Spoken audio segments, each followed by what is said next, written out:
अस्सलाम वालेकुम dear sweet listeners. कहिए कैसे हैं आप सब, क्या हाल अहवाल हैं। उम्मीद है कि आप सब बखैर आफियत होंगे और मैं भी अल्हम्दुलिल्लाह बिल्कुल खैरियत से हूँ। और जनाब आप सब ये बताइए कि आपने जो है अपने फ़ेवरेट नावल्स जो हैं वो डाउनलोड कर लिए हैं या नहीं कर लिए हैं। मैं इंशाल्लाह करूँगी, लेकिन मुझे अभी बहुत टाइम लगेगा रीअपलोड में। तो आप लोगों ने जो सुनने हैं वो सुन लीजिए, और मैंने सारे नावल्स तो डाउनलोड नहीं करने हैं।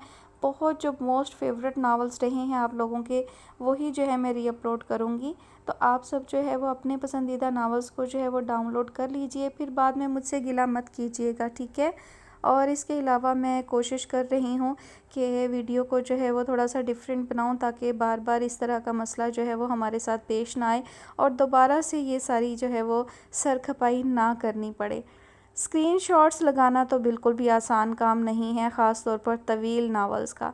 जो शॉर्ट नावल्स हैं उनमें तो मैं कोशिश कर रही हूँ कि स्क्रीनशॉट ले लूँ और वो जो है ऐड कर दिया करूँ अपनी वीडियो में, अपनी वॉइस ओवर के साथ साथ। लेकिन तवील नावल्स का मुश्किल है बहुत। मैंने एक नावल के लिए कोशिश की तो उसकी एक एपिसोड के लिए मुझे 150 से ज़्यादा मैंने स्क्रीनशॉट लिए, और वो फिर भी अभी पूरे नहीं हुए थे और मेरी बस हो गई। स्क्रीनशॉट लेना, फिर उन्हें क्रॉप करना, फिर उनको जो है ना एडिट करके, और फिर उसमें एक एक तस्वीर को अपनी वॉइस के साथ सिंक करके ऐड करना। मैं तो 2 दिन एक ही चीज़ में लगी रही हूँ, तो मुझसे नहीं हुआ। तो मेरे लिए ये बहुत मुश्किल है। हाँ, शॉर्ट नावल्स में इंशाल्लाह कोशिश करूँगी कि स्क्रीनशॉट लगा दिया करूँ, उसके तस्वीर लगा दिया करूँ पीडीएफ की। लेकिन तवील नावल्स में तो बिल्कुल मुमकिन नहीं है। वो मैं अपनी ही कोशिश कर रही हूँ कि किसी तरह उसको अट्रैक्टिव बनाऊँ, ताकि यूट्यूब जो है वो एतराज़ ना करे। खैर, ये सब तो होता रहेगा, काम चलता रहेगा। मेरी कोशिश है कि मैं आप सबके साथ जो है कुछ नए नावल्स भी शेयर करती रहूं, और साथ साथ जो है पुराने नावल्स पर भी काम करती रहूं। उन्हें एडिट करके अपलोड करने का काम जो है वो भी करना है साथ साथ। तो काफ़ी वक्त लग रहा है फ़िलहाल मुझे, क्योंकि वीडियोस जो है वो तैयार करना मेरे लिए तो बिल्कुल भी आसान नहीं है। जिन्हें करना आता है उनके लिए आसान होता है। और फ़िलहाल मैं ये भी नहीं देख रही कि नावल जो मैं शेयर कर रही हूँ, शॉर्ट नावल्स हैं जो, तो वो पहले से यूट्यूब पर हैं या नहीं हैं। हो भी तो मैं सर्च करने का टाइम मेरे पास नहीं है, तो बस जो मेरे आगे आ रहा है नावल, तो मैं कोशिश कर रही हूँ कि उनको शेयर कर दूँ।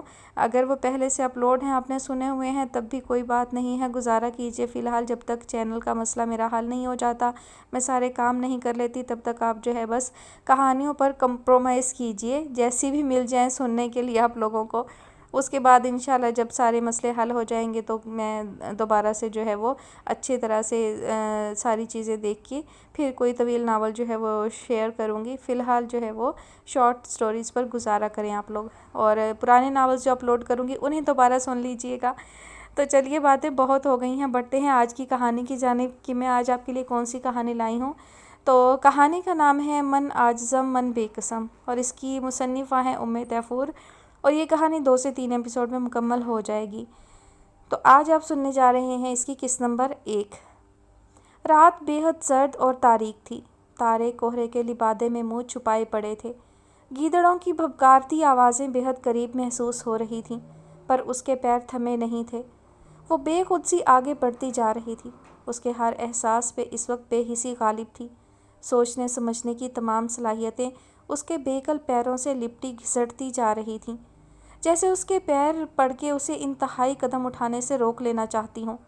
सर्द हवाएं उसके लिबास को चीरती हुई सरसरा रही थीं, लेकिन वो बूल के स्याह लिबास में हल्की सी स्याह शाल ओढ़े ठंड से यूं बेनियाज थी जैसे कब्र में पड़ने वाला मुर्दा। ऊंचे नीचे रास्ते से होती वो कदम ब कदम उस खाई की जानिब बढ़ रही थी जिसके ऐन सिरे पे वो ज़िंदगी के मफ़हूम से आशना हुई थी, और अब वहीं पर मौत हाथ बांधे उसे अपने इसरार से आशना करवाने के लिए खड़ी थी। वो पहुंच चुकी थी। बेदम बेरूह वो हरगिज़ भी हवासों में नहीं लगती थी। यूं जैसे एक ट्रांस की कैफियत तारी थी उस पर, जिसके ज़ेर असर वो यहाँ तक चली आई थी। खाई के किनारे खड़ी वो किसी अधजली चिता की तरह दिखाई दे रही थी, जिसका अंतिम संस्कार करने के बाद उसकी राख उड़ाई जाने वाली थी। नीम व सफ़ेद होंठ, जर्द चेहरा, बंजर आँखें और स्याह लिबास, वो सच में जिंदा चुनवाई गई लाश का पिंजर थी। तभी उसकी निगाहों में कोई एहसास जागा था। उसने धीरे से अपने सुन्न होते दिमाग को होश की तनाबें थामते महसूस किया। इस मुकाम को वो भला कैसे भूल सकती थी। उसकी अनकही दास्तां की निशानी, اس کی آنکھ کا کونا ذرا سا نم ہوا۔ اس نے بڑی طاقت صرف کرتے ہوئے دونوں بازو دائیں بائیں فضا میں معلق کیے۔ بھینی بھینی سی پراسرار خوشبو اس کے نتنوں میں گھسنے لگی۔ اب وہ ایسی کیفیت میں تھی کہ جی چاہ رہا تھا فوراً پلٹ لے یا کبھی نہ پلٹے۔ اس کی تقدیر نے کبھی نہ پلٹنے کا فیصلہ کر لیا۔ کھائی کے کنارے اگے فلک پوش درخت پہ بیٹھا الو ایک دم اپنی جگہ سے اڑا اور تیزی سے جھپٹنے والے انداز میں اس کی طرف آیا تھا۔ اس کے پروں کی تیز اور زوردار پھڑپھڑاہٹ پر اس نے سراسیمگی سے پوری آنکھیں کھول کر چہرہ اونچا کر کے آواز کا تعین کرنے کی کوشش کی۔ ذرا سا رخ موڑ کر خود کو کھائی کی مخالف سمت کیا۔ بازو ابھی بھی معلق تھے۔ الو تیزی سے اس کی جانب آ رہا تھا۔ اس سے پہلے کہ اس کے پنجے اس کے چہرے کو نوچتے ہوئے گزر جاتے، وہ ایک قدم پیچھے ہوئی اور دونوں بازو یوں ہی اٹھائے وہ کسی بے جان پتلے کی طرح الٹ گئی۔ الو ایک جھٹکے سے واپس آسمان کی طرف رخ کر گیا۔ کھائی نے تفاخر سے اپنے پیٹ کے بھرے جانے پر ایک دلدوز گونج کی صورت نعرہ مارا تھا۔ اوضاع رحمانی اپنی کہانی سمیت اندھی کھائی کی نظر ہو گئی۔ صبح ساری وادی میں یہ خبر پھیل گئی کہ اوضاع رحمانی نے خودکشی کر لی۔ Fed up, totally fed up. Amir Hamza نے اکتا کے فائل ٹیبل کے گلاس ٹاپ پر پھینکی تھی جو چکنی میز سے پھسلتی ہوئی دوسری جانب گود میں لیپ ٹاپ رکھ کے بیٹھے برہان کے پیروں میں آ کر گری تھی۔ او امیر حمزہ کے منہ سے بے ساختہ نکلا تھا۔ سب پیپرز فائل سے نکل کر رونمائی کروا رہے تھے اور برہان اسے خشمگی نگاہوں سے گھورے جا رہا تھا۔ یکدم تنک کے بولا، بیٹا خود ہی اٹھا ادھر آ کر، چل شاباش، پڑے رہنے دے یار، ابھی خالد اندر آئے گا تو اٹھا دے گا۔ اس نے پین کا نام لیا اور لاپرواہی سے سر ٹیبل پر دھرے اپنے دونوں ایک دوسرے میں پیوست ہاتھوں پر ٹکا دیا۔ وہ تھکا تھکا لگ رہا تھا اور سچ میں کئی دنوں سے کام کے بے تحاشا بوجھ نے اسے واقعی اکتاہٹ کی آخری سٹیج پر لا کھڑا کیا تھا۔ اس کا جی چاہ رہا تھا کہ سامنے دھرا پورا کا پورا گلاس ٹاپ الٹا دے۔ برہان نے اس پر سے دھیان ہٹا کر دوبارہ نگاہ لیپ ٹاپ پر مرکوز کی مگر کامیاب نہیں ہو سکا۔ زچ سا ہوتے ہوئے وہ پوچھ بیٹھا، تمہیں تکلیف کیا ہے؟ جمعہ 8 دن نہیں ہوئے ہمیں تمہارے پاپا کی فرم جوائن کیے اور تم یوں بیہیو کر رہے ہو جیسے اس فرم کو پیروں پہ کھڑا کرنا تمہارا ہی کمال ٹھہرا ہو، اور اب موصوف اتنے بڑے گول کو اچیو کرنے کے بعد ایک لمبا بریک لینا چاہ رہے ہیں۔ صدقے نہ جاؤں میں تمہارے۔ برہان نے بھگو کے مارنے کے بعد آخری جملہ بھرپور طنز سے ادا کیا تو امیر حمزہ نے چڑ کے سر اٹھا کر اسے دیکھا اور سڑے ہوئے لہجے میں بولا، میری امی نہ بنا کر تو، سمجھا؟ اور میرے صدقے جانے سے بہتر ہے کہ مجھے کہیں لے جا یار۔ اس کے بے بس التجائیہ انداز پہ برہان اونچا قہقہا لگاتا کھڑا ہو گیا۔ لیپ ٹاپ ٹیبل پر دھر کر اپنی چیئر کی بیک پہ لٹکے کوٹ کو اتار کر بازو پر ڈالا اور ہاتھ اونچا کر کے چٹکی بجاتے ہوئے بولا، چل اٹھ لے کر چلوں تجھے۔ سچ میں؟ سیریسلی؟ مذاق تو نہیں کر رہا نا تو؟ امیر حمزہ بے حد ایکسائٹڈ ہوتے ہوئے پوچھ رہا تھا۔ ہاں نا، لے چلتا ہوں، اور سچ میں مذاق نہیں کر رہا۔ میں واقعی تجھے انکل کے آفس میں لے جا رہا ہوں تاکہ تیری طبیعت بحال ہو سکے۔ بے حد سکون سے بولتا وہ امیر حمزہ کا دماغ گھما گیا اور چٹک کے بولا، کمینگی کی آخری سٹیج چل رہی ہے تیری، ان قریب تیری رگ رگ میں کمینگی دوڑے گی۔ تو اچھی طرح جانتا ہے کہ میں کدھر چلنے کا بول رہا ہوں، اور وہاں بھیجنے کے لیے پاپا کو تو منائے گا، سمجھا؟ تیری اپنی عزت تو ہے نہیں میر، اور میری سے تو سڑتا ہے جب ہی اس کا فالودہ بنواتا رہتا ہے۔ میں کسی سے بات نہیں کر رہا، سمجھا؟ ہاں، تیرے لیے یہ کر سکتا ہوں کہ اپنے بڑے پاپا سے بات کر لوں، خود کے پاپا سے تجھے خود ہی بات کرنا ہوگی، ڈن؟ اس نے دو ٹوک کہتے ہوئے اپنا ہاتھ امیر حمزہ کے آگے پھیلایا۔ جواباً امیر حمزہ نے چند ثانیے کچھ سوچا اور پھر اپنا ہاتھ برہان کے پھیلے ہاتھ پر رکھ دیا۔ ڈن، لیکن ٹور کم از کم 15 دن یا زیادہ سے زیادہ 1 ماہ کا ہونا چاہیے تاکہ یہ جو کام کر کر کے دماغ کا مارجرین بن گیا ہے اس کو مکھن فارم میں لایا جا سکے۔ امیر حمزہ نے بڑے دانشمندانہ انداز میں دماغ کی حالت پہ روشنی ڈالی تھی اور برہان کو واقعی یقین ہو گیا کہ امیر حمزہ کی دماغی حالت مخدوش ہو چکی تھی۔ اس نے مصنوعی نخوت سے اس کا ہاتھ پرے جھٹکا اور بولا، فٹے منہ تیری مثال پہ میر، اب اگلے کئی دن تک میرا ناشتے میں مارجرین کھانے کو دل نہیں کرنا۔ تیرا مکھن جیسا دماغ میرے حواسوں پر سوار رہے گا۔ تیرے جیسے ممی ڈیڈی بچوں کے لیے بڑے بابا کہا کرتے ہیں کہ یہ بچے ممی کی گود سے نکل کر ڈیڈی کی گود میں جا چڑھتے ہیں، تبھی تو ممی ڈیڈی بچے ہوتے ہیں۔ انگلش بولتے ہوئے منہ جگالی کرتے اونٹ جیسا دکھے گا، لیکن جب اردو بولیں گے تو منہ ہلنا ہی بھول جائے گا، اور اب اگر تیرا منہ بند نہ ہوا تو ایک مکہ ماروں گا اور اونٹ سا کر دوں گا، سمجھا؟ امیر حمزہ نے برہان کی بات کاٹتے ہوئے کڑے تیوروں کے ساتھ اسے وارن کیا۔ जवाबन बुरहान ने भवें उचकाईं और गला खंगारते हुए बोला, अच्छा ठीक है, ज़्यादा तड़ियाँ ना दे। अभी घर जाकर बड़े बाबा से बात करता हूँ, अगर वो मान गए तो ठीक, बसूरत दीगर शराफत से काम पे आते रहेंगे हम दोनों, क्योंकि अगर इन दोनों दोस्तों का गठजोड़ हो गया तो बेटा भूल जा सैर सपाटे। बुरहान का इशारा अपने बड़े बाबा और अमीर हमज़ा के पापा की तरफ था, जो बेहद करीबी दोस्त थे। मैं कुछ नहीं जानता, मुझे ब्रेक चाहिए और वह तू मुझे दिलवाएगा। देख, तेरे बड़े बाबा तेरी कोई बात टालते नहीं और मेरे पापा मेरी कोई बात मानते नहीं, इसलिए अब जो करना है तुझे ही करना है। चलता हूँ फिर। वैसे भी अभी रास्ते में से हूर को भी पिक करना है। बड़े बाबा का मैसेज आया था कि आज उनकी गाड़ी फ्री नहीं होगी। बुरहान ने टेबल से अपना सेल उठाते हुए सरसरी अंदाज में कहा। हूर उसकी मंगेतर भी थी। अल्लाह अल्लाह तौबा, लोगों को दुनिया में ही हूरें मिल गई हैं। एक हम हैं कि रात को तसव्वुर जाना करके सोते हैं, सुबह सिरहाने शफीक अपना बैंगनी चेहरा करीब लाकर नींद से जगा रहा होता है। हक हाँ। अमीर हमज़ा ने एक लंबा सा होका भरा था। बुरहान कहकहा लगाकर अपनी गाड़ी की चाबी ड्रेस पैंट की साइड पॉकेट से निकालता चलता हुआ ऑफिस के दाखिली दरवाजे तक गया और दरवाज़ा खोलकर अमीर हमज़ा को चिढ़ाते हुए बोला, करतूत अच्छे हों तो हूर मिला करती है बेटा, वरना लित्तर पड़ते हैं। तेरी तो। अमीर हमज़ा फ़ौरन अपनी सीट से उठा था उसे पकड़ने को, मगर वो ज़ोरदार कहकहा लगाता तेज़ी से दरवाज़ा बंद करता निकल गया था। मैं अंदर आ सकता हूँ बड़े बाबा? उसने ज़रा सा दरवाज़ा खोल के एहतियात से पहले सीट पे विराजमान अरमगान मशहदी का जायज़ा लिया और फिर अंदर आने की इजाज़त चाही। हाथ में छोटी सी ट्रे भी थाम रखी थी जिसमें काफ़ी के 2 मग थे। बरखुरदार, कभी बाप समझ के मान के साथ बगैर इजाज़त के भी अंदर आ जाया करो, यकीन जानो कि मैं खुशी महसूस करूँगा। अरमगान मशहदी ने हाथ में थामी किताब का मुकम्मल इन्हमाक से मुतालिया करते हुए आम अंदाज में ख़ास बात की। बुरहान झींप सा गया, धीमे कदमों से चलता उनके करीब सोफ़े पर टिक गया। ट्रे को छोटी सी नफीस रूम टेबल पर रख के शहादत की उंगली से कान खुजाते हुए बोला, बड़े बाबा क्या करूं, आदत है, मैं दस्तक दिए बगैर नहीं रह पाता। तो मेरी जान, अपनों के साथ गैरियत बरतें तो कई पर्दे बीच में हायल हो जाते हैं, जो बिलाशुबा एहसासात की तरसील में रुकावट का सबब बनते हैं। खैर छोड़ो, ये बताओ कि तुम दोनों दोस्तों के दिमाग में क्या खिचड़ी पक रही है। हुमायूं का फ़ोन आया था, शदीद गुस्से में था।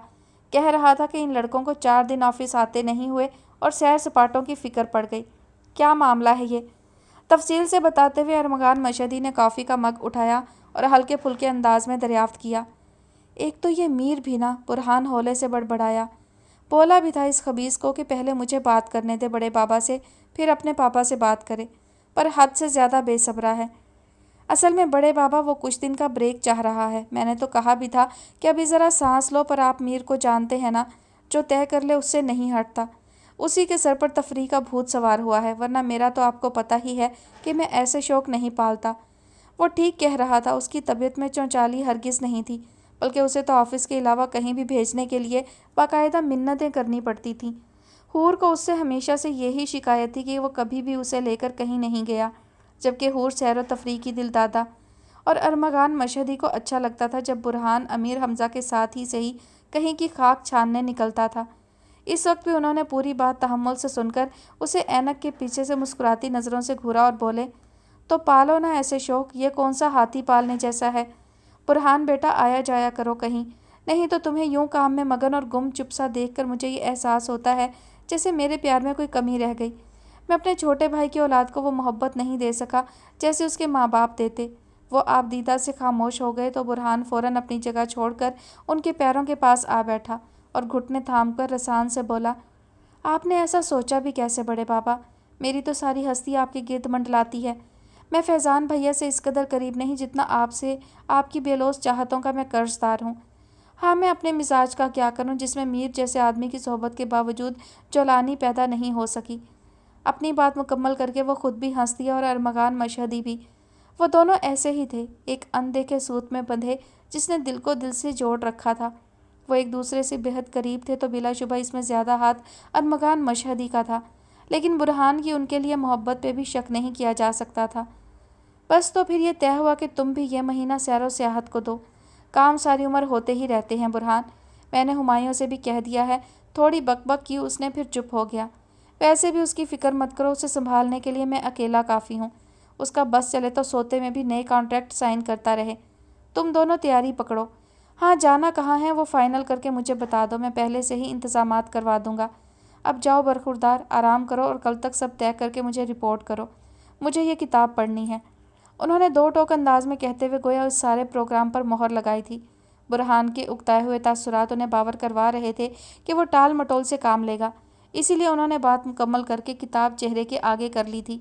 ये इशारा था कि वो अब मज़ीद बहस नहीं सुनेंगे। बुरहान एक लंबी सांस खारिज करता उठ खड़ा हुआ। उसका कॉफ़ी का मग जूं का त्यों पड़ा रह गया। जी ही जी में अमीर हमज़ा को कोसता वो ढीले कदमों से चलता कमरे से बाहर निकल गया। अरमगान मशहदी ने किताब की ओर से बंद दरवाजे की जानिब देखा, मुस्कुराकर किताब और खाली मग टेबल पर रखा और सोने की गर्ज से अपने बेड की जानिब कदम बढ़ा दिए।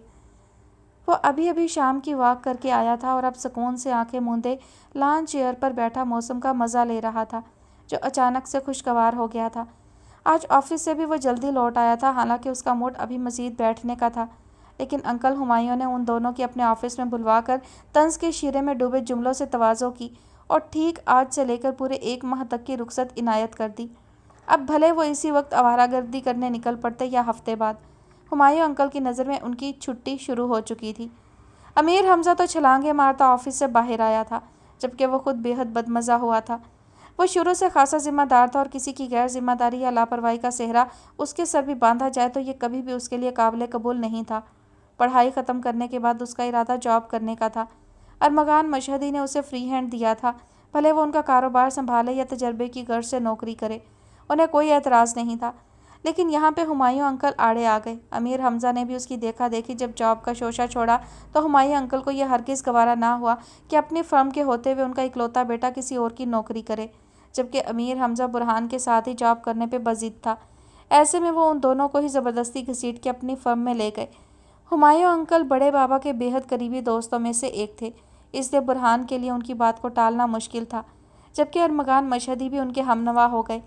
लिहाजा सबके ज़ोर देने पर बुरहान को हार मानना पड़ी। यूँ तब से वो और अमीर हमज़ा हुमायूं अंकल की फ़र्म ज्वाइन किए हुए थे। कुछ वक्त जाता तो वो अरमगान मशहदी का कारोबार संभाल लेता, मगर फिल वक्त वो हुमायूं अंकल के ज़ेरे साया था। वो इन्हीं सोचों में गुम कहीं का कहीं निकला हुआ था जब नस्वानी वजूद की मौजूदगी के एहसास ने उसे आंखें खोलने पर मजबूर कर दिया। हूर उसके बिल्कुल सामने वाली चेयर पर बैठी उसे घूरे जा रही थी। करीब ही छोटी सी टेबल पर चाय और लवाजमात की ट्रे भी मौजूद थी, जो यकीनन वही लाई थी। बुरहान ने आंखों के इशारे से उसके जारहाना तेवरों की वजह पूछी। शर्म तो नहीं आती तुम दोनों को? नहीं, मुझे तो आती है। हाँ, मीर को शर्म से कोई शगफ नहीं, वो मुस्कुराहट दबाते हुए मज़ा लेने वाले अंदाज में बोला। तुम दोनों ही परले दर्जे के बेमुरव्वत हो। मीर को मैं क्या कहूँ बुरहान, लेकिन तुम मेरे बगैर कोई प्रोग्राम कैसे बना सकते हो? जानते नहीं कि मैं कितनी एक्साइटेड होती हूँ ऐसे एडवेंचर्स को लेके। वो तकरीबन चिल्लाते हुए बोली। उसका खूबसूरत चेहरा जोश से लाल हो रहा था। हालांकि अभी वो दूर दूर तक इस सारे में शामिल नहीं थी, ना ही बुरहान ने उसे ले जाने का सोचा था। वो जी ही जी में जिजबिज होते हुए बोला, हूर, हम एडवेंचर करने नहीं जा रहे। मीर का दिमाग उलट गया है, उसे हवाखोरी की ज़रूरत है, इसलिए ज़रा घूमने फिरने जा रहे हैं। वो ज़रा तेज़ लहजे में बोला तो हूर बुरा मान गई। तो मुझे भी ले जाओ ना घुमाने फिराने, मैं क्या काटती हूँ? ये तो मुझे नहीं पता कि तुम काटोगी या नहीं। हाँ, बड़ी ज़रूर साथ होगा। बड़ी कौन? हूर ने इश्तियाक से पूछा। मीर का पालतू कुत्ता है, उसे लिए बगैर वो कहीं नहीं जाता। जवाब बेहद इत्मीनान से दिया गया था। बात समझ में आते ही हूर एक झटके से खड़ी हुई और नाराज़ होकर जाने लगी थी कि बुरहान ने फ़ौरन उसका हाथ थाम लिया और पुचकारते हुए बोला, क्या यार हूर, सेंस ऑफ ह्यूमर भी किसी बला का नाम है। अच्छा, अब नाराज़ ना हो, बैठो यहाँ और मेरी बात समझने की कोशिश करो। उसके दिल आवेज़ कदोखाल खफा खफा से मज़ीद दिल में खुपते थे। बुरहान ने उसके चेहरे से नज़र चुराकर टेबल पर पड़ा अपना सेल उठाया और बिला वजह उसे देखने लगा। हूर ने एक झटके से अगले ही लम्हे सेलफोन उसके हाथ से उचक लिया और उसे लहराते हुए बोली, मैं तुम लोगों के साथ जाऊंगी तो बस जाऊंगी, और अगर तुमने आनाकानी की तो मैं बाबा से कहकर तुम दोनों का जाना भी कैंसिल करवा दूंगी, समझे? शौक़ से करवा दो, मेरा तो पहले ही मूड नहीं। मैं तो मीर के बच्चे की वजह से जा रहा हूँ। हाँ, तुम्हें मैं फिर भी यही कहूँगा कि तुम हमारे साथ नहीं जा सकती, मुनासिब नहीं लगता। ओके? क्यों मुनासिब नहीं लगता खड़ूस? अकब से आती अमीर हमज़ा की आवाज़ ने दोनों को चौंका दिया। वो ब्लैक अपर और ट्राउज़र में दोनों हाथ सीने पर बांधे पीछे खड़ा तादीबी निगाहों से बुरहान को घूर रहा था। सर झटकता कुर्सी पर आ बैठा और अपना रुख डायरेक्ट हूर की तरफ फेरते हुए साफ लहजे में बोला, आप हमारे साथ चल सकती हैं हूर जी, ये लंगूर आपको रोक के दिखाए। क्योंकि आप को ले जाने का परमिट मैं अभी अभी जिम खाना से लेकर आ रहा हूँ, जहाँ आपके बाबा और मेरे पापा दोनों बैडमिंटन खेलते हुए बेईमानियों के रिकॉर्ड कायम कर रहे हैं। हूर ने बेसाख्ता खुश होते हुए जताती नज़रों से बुरहान को घूरा और ज़रा सा आगे को मेज़ पर झुक के अमीर हमज़ा के लिए चाय बनाने लगी। मैं खुद बात करूँगा बड़े बाबा से, हूर के जाने की आखिर दुख ही क्या है, 2 लड़कों में इसका क्या काम भला। बुरहान को बुरा लगा। वो ही दुख जो किसी भी खातून के काफ़िले के हमराह होने में होती है यार, बंदा कोई चाय शाय पानी लस्सी ही बनवा लेता है। हूर के हाथ से चाय का कप थामते हुए अमीर हमज़ा ने खुद ही अपनी बात का मज़ा लिया, कहकहा लगाकर। हम काला पानी नहीं जा रहे मीर, अब कौन सा ज़माना है चाय लस्सियाँ रास्ते में खुद बना के पीने का, सब कुछ रेडीमेड मिलता है, समझे। वो चिढ़ रहा था, ये साफ साफ महसूस किया जा सकता था, और हूर को अब कोई परवाह नहीं थी। अरमगान मशहदी ने इजाज़त दे दी सो दे दी, अब तो या ये दोनों भी ना जाते या फिर उसे लेकर जाते। वो सुकून से चाय के सिप ले रही थी। अच्छा अब फालतू की बातें छोड़ो और बताओ जाना मरना कहाँ है, बेजारी की इंतहा पर पहुंचे बुरहान ने महज ध्यान बटाने की गर्ज से पूछा था। ओए ओए अल्लाह के बंदे, जाने की बात कर मरने की नहीं, समझा। और इस दफ़ा मेरा इरादा दूर किसी वादी में जाने का है, ख्वाबनाक लहजे में कहते हुए और लफ्ज़ दूर को लहक के अदा करते हुए अमीर हमज़ा ने सुड़क की आवाज़ के साथ चाय सुड़क ली थी। हूर के मुंह से हंसी का फुवारा निकला था, जबकि बुरहान का दिल किया कि हाथ में थामा कप अमीर हमज़ा के मुंह पे उंडेल दे। वो गुस्सा दबाते हुए बस जरा घुराते हुए बोला, ये जो आप जनाब दूर की कोड़ी लाए हैं ना, तो बड़े बाबा से खुद ही बात करो इस बारे में। तुम्हें पता भी है कि बड़े बाबा के वो फ्रेंड खासे मिजाजदार आदमी हैं। वादी की सारी ठंडक उनके लहजे में सरायत किए रहती है। उनके घर जाके रहना ऐसे ही है जैसे कैडेट अकेडमी में भर्ती होना। फ़िक्र मत कर यार, हम कोई कमीने जलील बेगैरत लुच्चे लफंगे। अमीर हमज़ा की बात काट के बुरहान ने 2 अलकाबात इजाफी अदा किए। अमीर हमज़ा महजूज होती मुस्कुराहट होंठों पर सजाए शरारत से उसे देखता हुआ बोला, वल्लाह तेरे मुँह से ऐसे लफ्ज़ सुन के मेरे जी को बेहद राहत मुयस्सर होती है कि इस जहान में निरा मैं ही बदतहजीब नहीं, बल्कि मेरे हल्का अहबाब का अनमोल तरीन मेरा भी बाप है। अमीर हमज़ा का इशारा बुरहान की तरफ था। हूर के हलक से खूबसूरत कहकहा बरामद हुआ। अमीर हमज़ा खुश होते हुए आदाब बजा लाया। अब अगर तुम्हारा इरादा काम की बात करने का है तो ठीक, वरना मैं कुछ देर अपने कमरे में तन्हा गुजारना चाहता हूँ। क्यों अकेला क्यों, क्या डांस प्रैक्टिस करनी है? अमीर हमज़ा अभी भी उसे छेड़ने से बाज ना आया।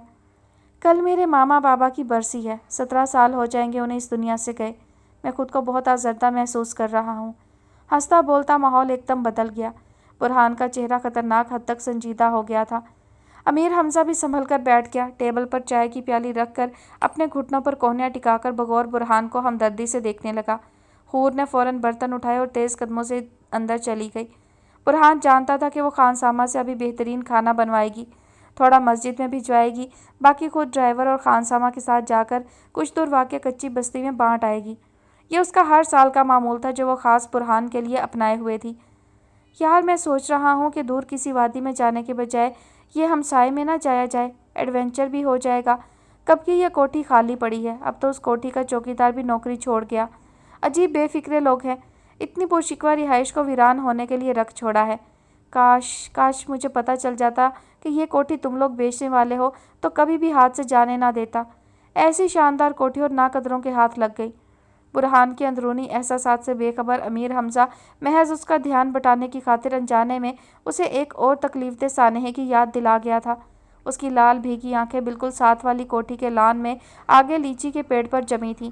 बहुत से भागते दौड़ते मनाजर उसका दिमाग चकराने लगे। वो एक झटके से खड़ा हुआ और माजरती कलमात अदा किए बगैर घर के अंदर चला गया। रास्ते में किसी काम से आती हूर उसके सर्द तासुरात देखती फ़ौरन परे हुई थी। अमीर हमज़ा ने पुरमलाल निगाहों से जाते हुए बुरहान को देखा।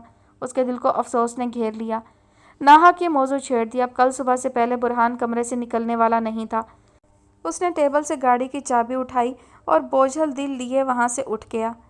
अपनी गाड़ी में बैठने तक उसकी नज़रें कोठी से नहीं हटी थीं, जो अपनी खूबसूरती की गोद में होलनाकी समोए हुए थी। किसी ज़माने में ये 2 नहीं एक ही बड़ी सी कोठी लगा करती थी। शानदार और पुरशिकवा सफ़ेद और स्याह पत्थरों के इम्तजाज से बनी ये कोठियाँ देखने वाले को मबहूत कर दिया करती थीं। एक ही गेट था लेकिन अंदर 2 ख़ानदान आबाद थे। मुश्तरका पोर्टिको में गाड़ियाँ एक कतार में खड़ी रहा करतीं। शाम ढलते ही सब लोगों का लॉन में इकट्ठे होना मामूल था। यह नौशाबा बेगम का हुक्म था, जिसे बजा लाने में उनके बेटों और बहुओं को कभी आर महसूस नहीं हुआ था। इन आलीशान कोठियों में नौशाबा बेगम के बेटे आबाद थे, अरमगान मशहदी और उनसे छोटे अफनान मशहदी। बिजनेस टाइकून लेकिन बला के आजिज़ दोनों भाई अब तक साथ थे, तो ये महज नौशाबा बेगम का कमाल नहीं था, बल्कि फितरी तौर पर वो दोनों एक दूसरे के बेहद करीब थे। शोमई किस्मत बीवियां भी ऐसी मिली कि शादियों को कई साल बीत गए लेकिन अलग होने की नौबत ना आई। हो सकता है इसकी एक वजह यह भी रही हो कि दोनों देवरानी जेठानी सगी बहनें थीं। नौशाबा बेगम को सतूत इस कदर भाई कि साल 2 बाद ही अफनान मशहदी के लिए इफ़्फ़त को भी ब्याह लाईं। कुदरत के काम की सतूत के यहाँ कई साल तक औलाद ना हो सकी। इस दौरान इफ़्फ़त के यहाँ 2 लड़के हो चुके थे।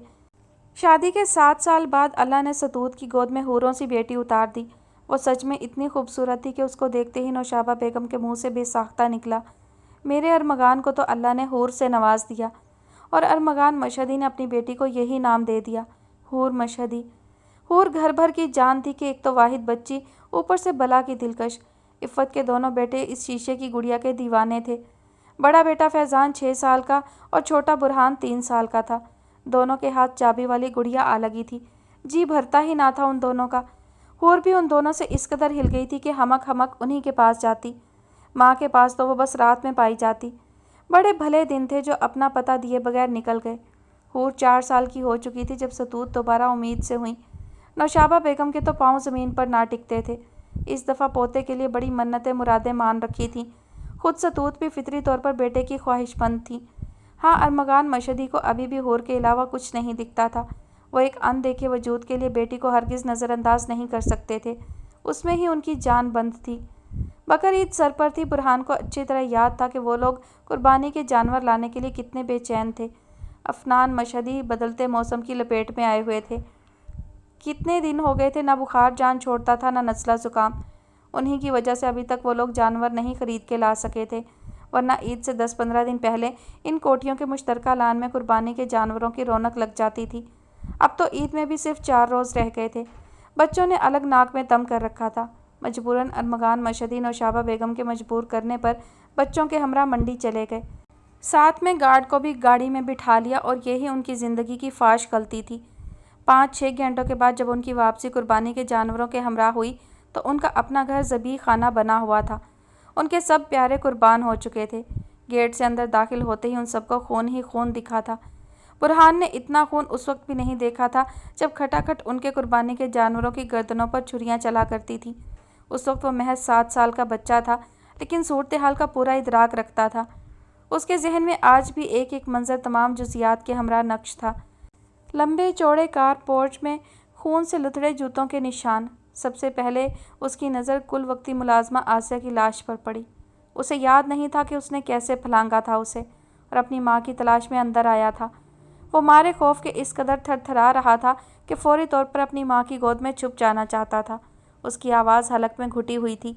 अंदर लाउंज में दाखिल होते ही आंखें चौपट खोले अज़ियत के गहरे एहसास से चटकी हुई उसकी ताई की लाश, जिनके ज़ख्मी सर से खून अभी भी रिस रहा था। वो बिदक के परे हुआ था और तेज़ी से सीढ़ियाँ चढ़ता हुआ मामा बाबा के कमरे में दाखिल हुआ। एक तमानियत से उसके नन्हे दिल में सरायत कर गई, जैसे अब वो महफूज हो गया हो। एक लंबा सांस उसके सीने से खारिज हुआ और वो रो पड़ा, वैसी ही खुशी के एहसास से मगलूब होकर जैसी बाजार में चंद पल के लिए माँ के खो जाने के बाद दोबारा मिल जाने पे होती है। उसकी माँ भी उसकी नज़रों के सामने थी, बाबा की टांगों पे सर रखे सोई हुई। वो भागता हुआ माँ से लिपट गया था और ऊंचा ऊंचा रोते हुए नीचे आई क़यामत के बारे में बता रहा था, लेकिन माँ कोई जवाब ही नहीं दे रही थी। ना ही बाबा ने उसके इस कदर ऊंचा रोने पर भी आंखें खोली थीं। उसका दिल यकदम सिकुड़कर गुठली हुआ था। वो 2 कदम पीछे हुआ और पीछे हुआ, गौर से बाप के टांगों पे सर रखे माँ और बेहिस नींद ओढ़े बाप को तका, फिर आगे हुआ और माँ को कंधे से थाम के सीधा किया। एक झटके से उसका बेजान वज़नी सर उसके कमज़ोर बाजुओं में आन समाया। पेशानी के ऐन वस्त में खून से भरा गड़ा देखकर उसने अपनी माँ का सर नहीं छोड़ा था, बल्कि उसे और शिद्दत से भींच लिया था। उसके बाबा सो नहीं रहे थे, उनके पेट पर शगाफ थे। बुरहान के एहसाब के लिए ये सब बेहद कड़ा था, बल्कि किसी के लिए भी हो सकता था। वो तो फिर 7 साल का छोटा बच्चा था। वो पहले सिसका, फिर बिलका और फिर हलक फाड़ के चीखा था, इतनी शिद्दत से कि उसके गले में लम्हे भर में खराश पड़ी थी। उसके चीखने की आवाज़ अरमगान मशहदी के कानों में पड़ी थी, और वो जो दोनों कोठियों के मुश्तरका लान के बीच की बाड़ में फंसी अपनी बूढ़ी और कमज़ोर माँ की लाश निकाल रहे थे, यकदम बेबसी से आंखें मीच गए। बुरहान की चीखों ने साबित किया था कि इस घर का एक भी फर्द जिंदा नहीं बचा था। वो नौशाबा बेगम को भींचकर फुपक फुपक कर रो दिए। उनकी प्यारी बीवी उनकी निशानी समेत किस बेदर्दी से मारी गई थी। वो किस किस का मातम करते, खुद को संभालते या 3 बच्चों को जो अपने घर में अपने माँ बाप की लाशें देखकर जैसे सख्ता ज़दा हो गए थे। ख़ास तौर पर बुरहान, जिसके जिस्म की कपकपी नहीं जाती थी, ना ही एसाब नॉर्मल हो पा रहे थे। उसका बड़ा भाई फैज़ान गो के खुद भी छोटा ही था, लेकिन उसने हौसले का मुजाहरा करते हुए अपने भाई और हूर को बाहों में समेट लिया था। अरमगान मशहदी की कड़ी हदायत के बाद हूर को फैज़ान फौरी तौर पर उसके कमरे में ले गया था। वो नहीं चाहते थे कि हूर लाशों को देखे। अभी तक उसकी निगाह से अपनी माँ की लाश ओझल थी। कमरे में लाकर फैज़ान ने उसे और बुरहान को सुलाने की कोशिश की। हूर सहमी हुई थी या फिर डर से छुटकारा पाने की खातिर कुछ ही देर में सो गई, लेकिन बुरहान कैसे सोता। उसके नन्हे हाथों में तो अभी तक अपने माँ बाप का खून लगा था। इतना ज़रूर था कि वो खामोशी से कम्फर्टर ओढ़ कर लेट गया था। एसी की खुनकी में भी उसे पसीने आ रहे थे। फैज़ान उसकी हालत समझ रहा था, लेकिन इस वक्त वो उससे भी ज़्यादा कुछ नहीं कर सकता था, क्योंकि वो खुद अभी बच्चा था। बस खिड़की से बाहर नीचे झांक झांक के देखता रहा, जहां अब हर तरफ पुलिस के हरकारे फिरते दिखाई दे रहे थे। अरमगान मशहदी अपने बाल नोचते और खड़े खड़े अपनी रानों पे हाथ मारते, साथ ऊंची आवाज़ में रोते पता नहीं क्या बोल रहे थे।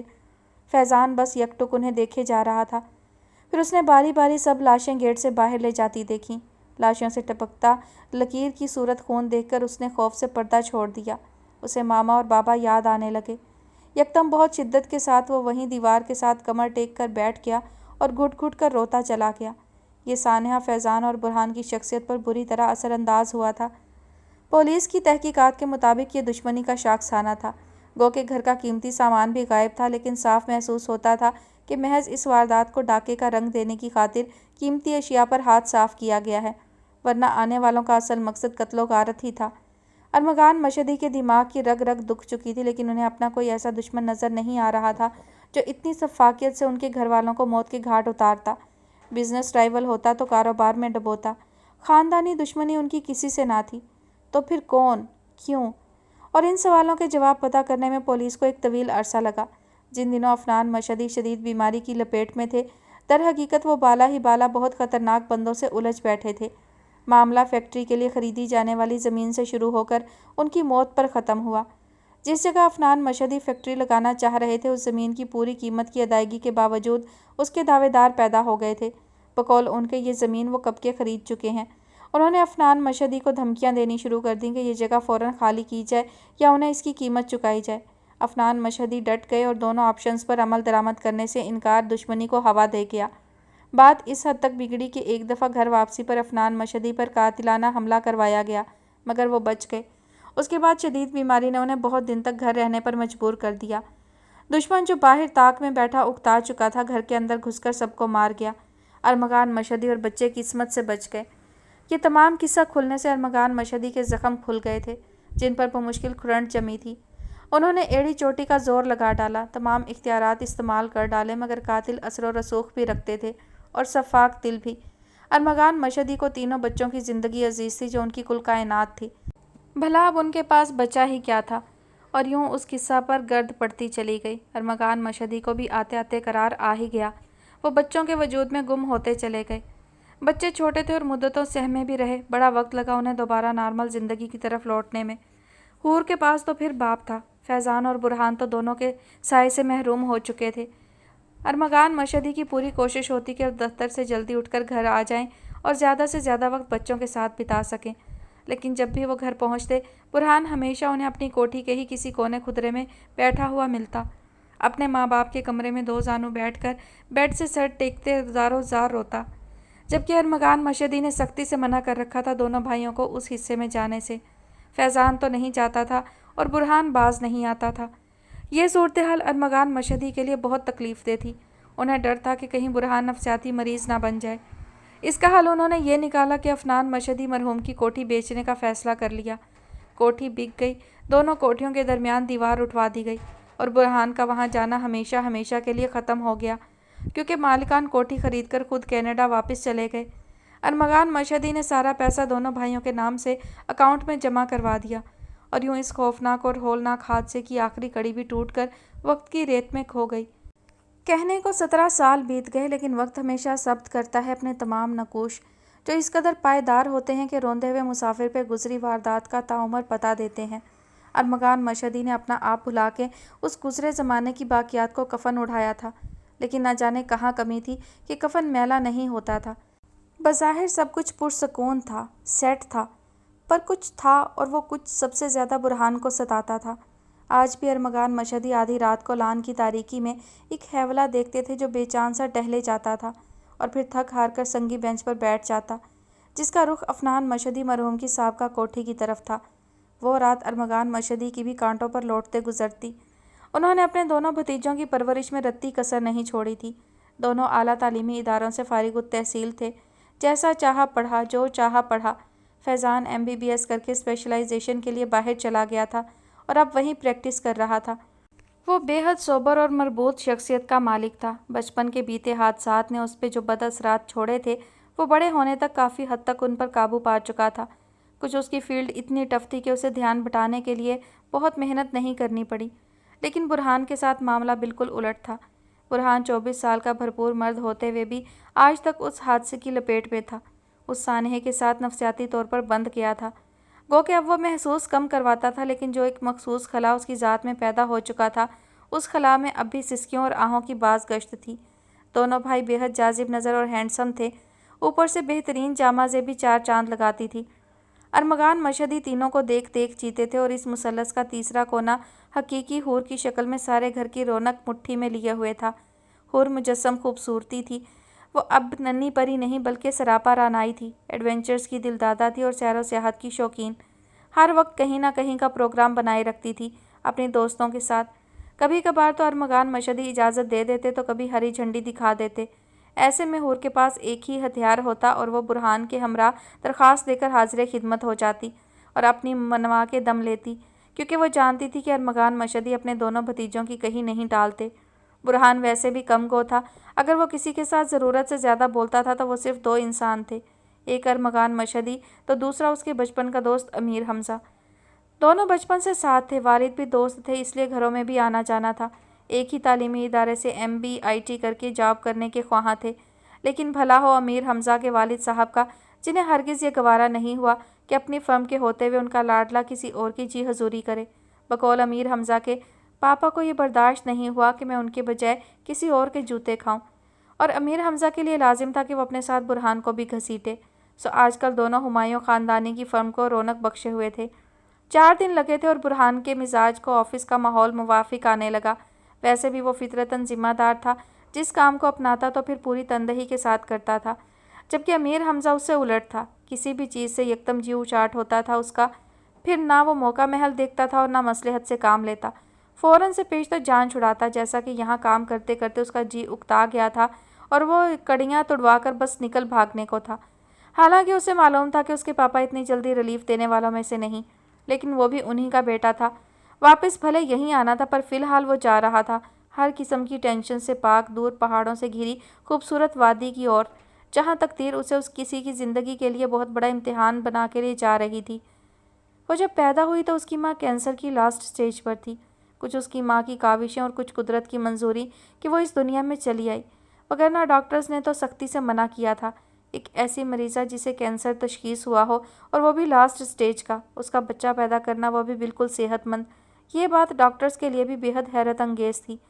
میڈیکل سائنس کرشمات سے بھری پڑی ہے، مگر ایسے رسک پھر بھی لیتے ہوئے کتراتی ہے، لیکن یہ رسک مدیحہ رحمانی نے لے لیا تھا، اپنے بیمار کینسر زدہ وجود سے ایک صحت مند اور خوبصورت وجود سینچ کر حیدر رحمانی کے حوالے کیا تھا، جس کی چاہ وہ دونوں گزشتہ کئی سال سے کر رہے تھے، اور جب قدرت مہربان ہوئی تو مدیحہ کی سانسیں دگا دینے والی تھیں۔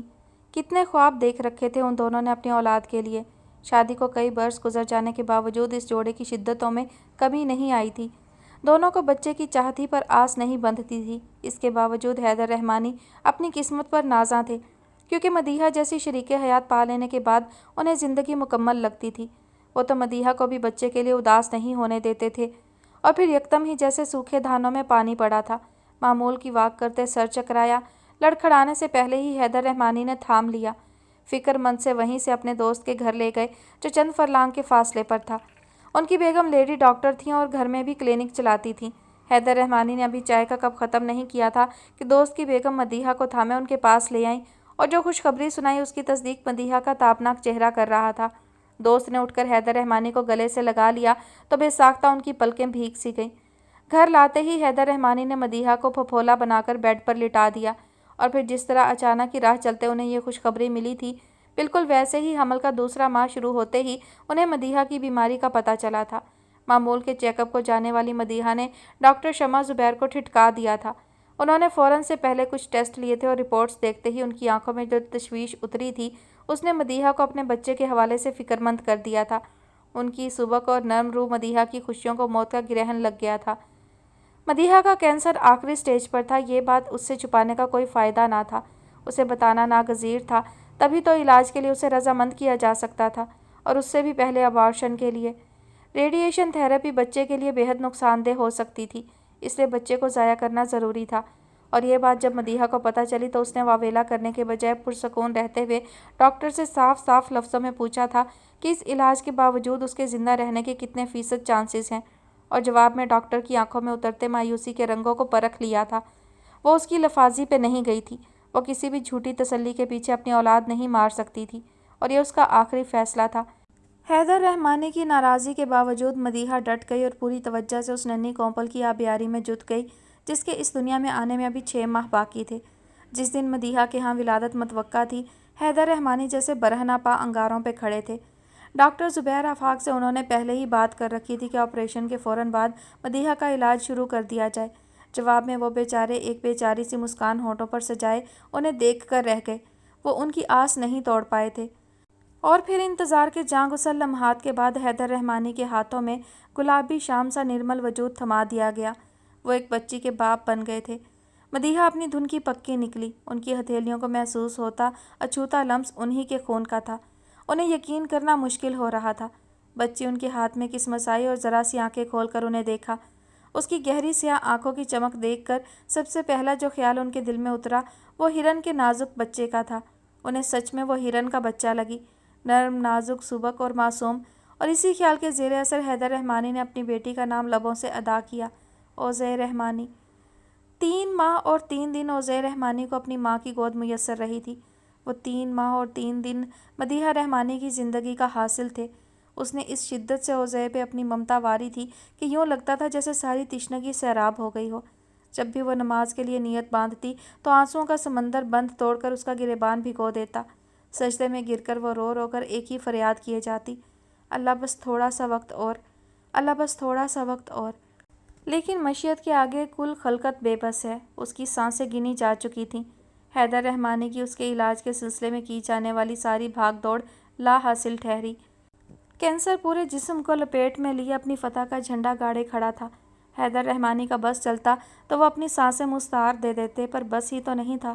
ہسپتال کے بیڈ پر وینٹی لیٹر کے ذریعے آخری سانسیں لیتی مدیحہ رحمانی کی آنکھوں کی حسرت دیکھی نہ جاتی تھی، جن کے کناروں سے آنسو قطار در قطار نکل کر بالوں میں جذب ہوتے جا رہے تھے۔ ڈاکٹرز درد کی شدت میں کمی لانے والی ادویات کا استعمال کر رہے تھے، پر جو اذیت اسے کاٹے دے رہی تھی وہ تو اوزے سے دوری تھی۔ حیدر رحمانی نے اس کا ہاتھ زور سے تھام رکھا تھا، آنکھیں متورم تھیں اور لب ایک دوجے میں سختی سے پیوست۔ مدیحہ کے جسم کو لگنے والے جھٹکوں کی شدت میں اضافہ ہوا تو انہوں نے اس کا ہاتھ دونوں ہاتھوں میں قیمتی متاع کی طرح دبا لیا۔ مدیحہ نے دوسرے ہاتھ کے اشارے سے وینٹی لیٹر ہٹانے کو کہا۔ حیدر رحمانی نے اسے سرکا دیا لیکن مکمل نہیں ہٹایا، وہ بمشکل کچھ بول پا رہی تھی۔ حیدر رحمانی نے اپنا چہرہ اس کے قریب تر کر لیا۔ حیدر، حیدر پلیز کچھ کریں، پلیز حیدر، پلیز، میری بچی ابھی بہت چھوٹی ہے، وہ رویا کرے گی، میں قبر میں رو دیا کروں گی، پلیز مجھے کچھ دن کے لیے بچا لیں، میں اسے بہلا لوں پھر مر جاؤں گی، ابھی بچا لیں، وہ بڑا روئے گی حیدر، مجھے نہیں مرنا ابھی، پلیز کچھ دن پلیز۔ مدیحہ کی سانسیں تیزی سے اکھڑنا شروع ہو چکی تھیں، وہ رو رہی تھی، اب بول بھی نہیں پا رہی تھی۔ حیدر رحمانی نے آنکھیں سختی سے میچ کر اس کے دونوں ہاتھوں کو تھام کے سینے سے لگایا، اور تب تک انہوں نے آنکھیں نہیں کھولیں جب تک اس کے ہاتھ ان کے ہاتھوں میں ڈھیلے نہیں پڑ گئے، اور پھر انہوں نے دیکھا کہ مدیحہ کی بے جان آنکھوں کی پتلیاں ان پر حسرت سے جمی ہیں، تو وہ اس سے لپٹ کر دہاڑے مار مار کر رو دیے۔ وہ اور کچھ کر بھی نہیں سکتے تھے۔ ایک آخری آنسو آہ بن کر مدیحہ رحمانی کی پلکوں سے ٹپک گیا۔ جی تو ڈیئر لسنر، آج کے ایپیسوڈ کا اختتام ہوتا ہے یہیں پر، اور جتنے پیج میں نے اس میں کور کیے ہیں اس ایپیسوڈ میں، تو مجھے لگتا ہے کہ اس کی جو ہے کم از کم بھی 5 سے 6 ایپیسوڈ ہو جائیں گی۔ تو چلیے دیکھتے ہیں، کم از کم 5 ایپیسوڈ تو لازمی ہو جائیں گی۔ میں اتنے ہی ڈریشن کی ایپیسوڈ جو ہے وہ بناؤں گی، زیادہ طویل جو ہوگی تو وہ پھر جو ہے میرے لیے ایڈٹ کرنا جو ہے مشکل ہو جاتا ہے۔ اپنا بہت سارا خیال رکھیے گا، مجھے اپنی دعاؤں میں یاد رکھیے گا۔ اللہ حافظ۔